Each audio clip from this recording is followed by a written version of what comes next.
बिस्मिल्लाहिर्रहमानिर्रहीम, अस्सलाम वालेकुम रहमतुल्लाहि व बरकातुहू। तो हम लोग पढ़ेंगे मेल रिप्रोडक्टिव सिस्टम। तो ये सारे हमारे पास पहले तो 3 सवाल हैं। ये हमारे पास ड्रॉ वाले हैं, तो ये हमने नोटबुक से देख लेने। चौथा सवाल हमारे पास ये है कि difference between vast reference and ureter. ये भी हमने पढ़ लिया है हमने। इसके स्टूडियो सर्टिफाइड कलम कहते हैं। इसके अंदर हमारे पास यूरो एपिथेलियम होते हैं या ट्रांजिशनल एपिथेलियम होते हैं। इसके अंदर हमारे पास स्टीरियोसीलिया होते हैं, इसके अंदर स्टीरियोसीलिया नहीं होते। इसके अंदर हमारे पास होते हैं 3 layers of smooth muscle muscular, इसके अंदर 2 layers of smooth muscle muscular.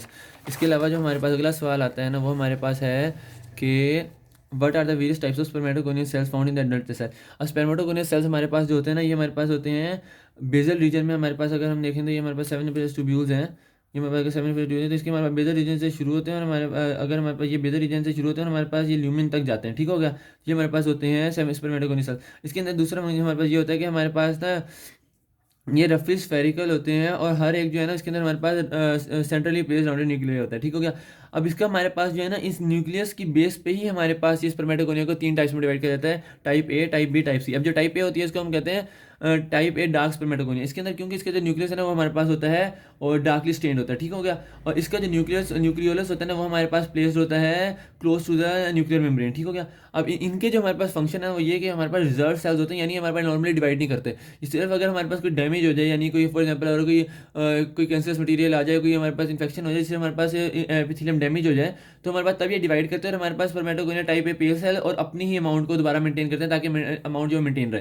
दूसरी हमारे पास होती है, वो हमारे पास होती है टाइप ए पेयर स्पर्मेटोगोनिया। इसके अंदर हमारे पास लाइटली स्टेन न्यूक्लियस होता है और जो न्यूक्लियोलस होता है ना, वो हमारे पास क्लोज टू न्यूक्लियर एनवेलप होता है। अब ये क्या कहते हैं कि ये हमारे पास डिवाइड करते हैं माइटोटिकली और अब दोबारा अपने आप को ही देते हैं, या फिर हमारे पास नहीं and give rise to other type A pair cell, यानी अपने आप की पॉपुलेशन को मेंटेन करते हैं कि एक एक जो है वो सेल प्रोड्यूस होकर अपना बना ले, और दूसरा जब डिवाइड होकर जो दूसरा सेल बनता है वो हमारे पास डिफरेंशिएट हो जाए स्पर्मेटोगोनिया टाइप बी के अंदर। अब जो टाइप बी स्पर्मेटोगोनिया ना, ये हमारे पास क्या करते हैं कि इनके अंदर हमारे पास स्फेरिकल न्यूक्लियस होता है। और ये जो न्यूक्लियस है ना, इसके अंदर हमारे पास उसके अंदर तो हमारी स्टेनिंग जो थी वो हमारे पास न्यूक्लियस की थी, इसके अंदर जो स्टेनिंग होती है ना, डार्कली स्टेन्ड क्लम्प्स होते हैं क्रोमेटिन मटेरियल के। और जो क्रोमेटिन मटेरियल के क्लम्प्स हैं, ये हमारे पास न्यूक्लियर मेम्ब्रेन, न्यूक्लियर जो एनवेलप है उसके क्लोज में हमारे पास इसकी पेरिफेरी में मतलब होते हैं। और इसका जो न्यूक्लियस होता है ना, बाकी दोनों का जो हमारे पास था वो पेरिफेरी में था, इसका हमारे पास सेंट्रली प्लेस्ड न्यूक्लियस होता है।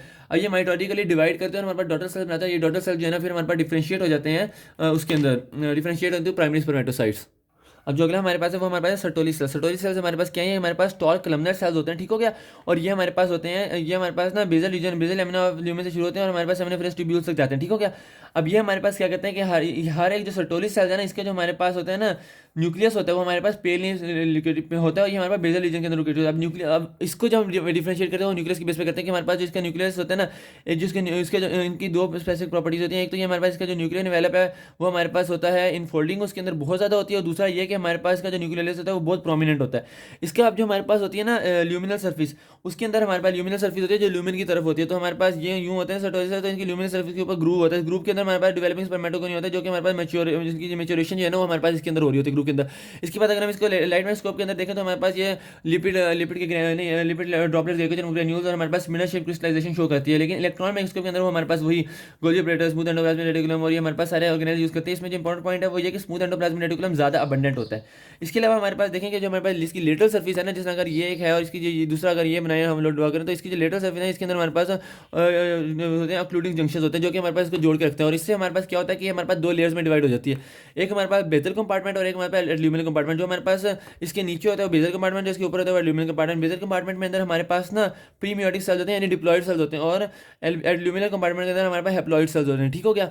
इसके अलावा हम लोग देखें तो यहाँ पे हमारे पास होते हैं कि इसके फंक्शन को हम लोग देखें तो हमारे पास क्या होता है, physical and nutritional support provide करता है, ब्लड टेस्टिस बैरियर बनाता है, फैगोसाइटोसिस और एक्सेस साइटोप्लाज्म जो हमारे पास रिलीज होता है स्पर्म का, क्योंकि वो हमारे पास चाहिए नहीं होता तो वो खा जाता है। उसके अलावा हमारे पास ये रिलीज करता है एंटी मलेरियन हार्मोन, जो कि हमारे पास क्या करता है एम्ब्रियो के अंदर रिग्रेशन ऑफ पैरामीजोनेफ्रिक डक्ट को। उसके अलावा हमारे पास ये रिलीज करता है इनहिबिन रिलीज करता है, जो कि हमारे पास प्रोडक्शन एफएसएच को कम करता है, एफएसएच को। उसके अलावा एंड्रोजन बाइंडिंग प्रोटीन प्रोड्यूस करता है, जो कि हमारे पास इंक्रीज करता है कंसंट्रेशन ऑफ टेस्टोस्टेरोन को।